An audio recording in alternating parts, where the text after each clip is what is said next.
Hi, I'm Sammy. I'm that Jewish nerd, and today I'm going to be going to a Torah class in Seattle. Come with me to do that.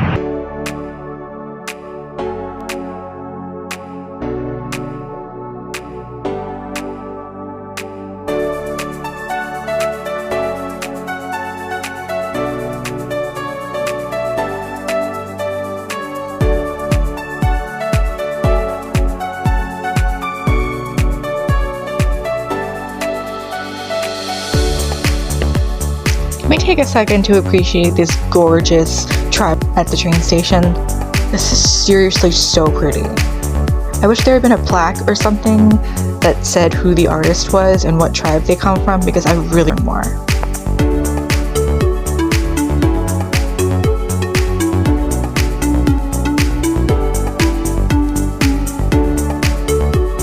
Also, this adorable light-up butterfly.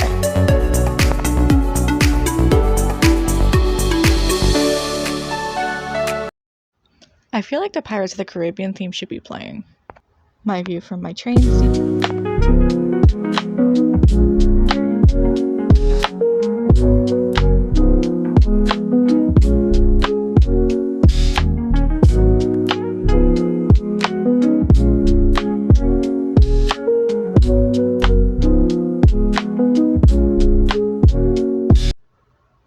A little bit of casual anti-Semitism. I've been seeing a lot of that in the wake of October 7th.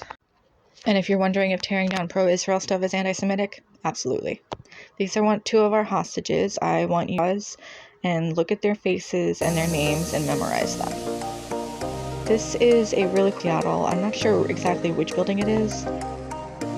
This is in front of Amazon Doppler, and if I told you that I got free bananas from a guy out of an Airstream trailer. Also, tall buildings freak me out. And this beautiful Benbridge clock. Don't know why it's in there twice. This clock at Westlake Station. Look at that. That's beautiful. Here's the learning for the class. Atomic power. Because in the Parsha Shlach, which is the portion of this week, it's the third portion in Genesis, we are introduced to our forefather, our patriarch.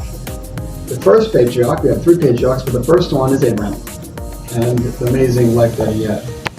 And so the topic is a pretty powerful question, which is, from the beginning of history until today, the Jewish people have been a minority among the nations. How can a minority survive, and how can it have an impact? Okay, so not only have we survived since then, 4,000 years ago, but we've had a tremendous impact on the world. What's the secret?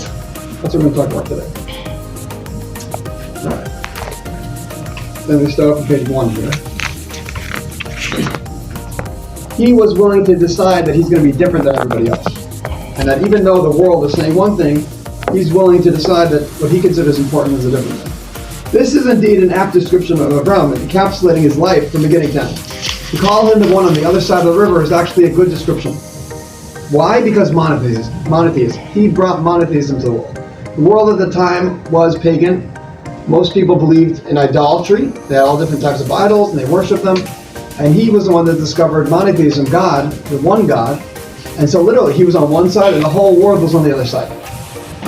We'll start here. It started when Abraham was young.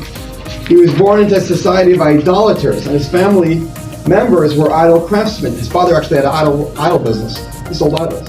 After several years of seeking the truth, Avram found himself on the other side against everyone else. The entire land was serving idols, but Avram was on a mission to persuade everyone that idols were worthless and of the existence of one God. His ability to swim against the current and to stand strong against the prevailing worldview eventually had him thrown into a fire, only to be saved by God. In other words, he was eventually brought to the king of the time, Nimrod, who was the emperor of the time, the king, and he was going against their religion, which was idolatry, and he was believing in one God, and they had him cast into a burning fire. And this was the first miracle in Abraham's life, where he was willing to not denounce God and stick with his beliefs. He was cast into a fire. Kivshana Aisha, that's what they would do to people, just cast them into this boiling, raging fire. And miraculously he survived. That was the first miracle. And so we realize how far he was willing to go. This is actually, Abraham went through 10 tests to prove his loyalty to God. This was the first one where he was cast into the burning fire, and he survived. Okay? But this is how far he was willing to go to be on the other side of the river. And even though everyone else was on one side, and they were willing to persecute him, they were even willing to cast him into burn him to death, he was willing to stick with his gun. I'll start here with Robert. Go with the first source here. Go from your line.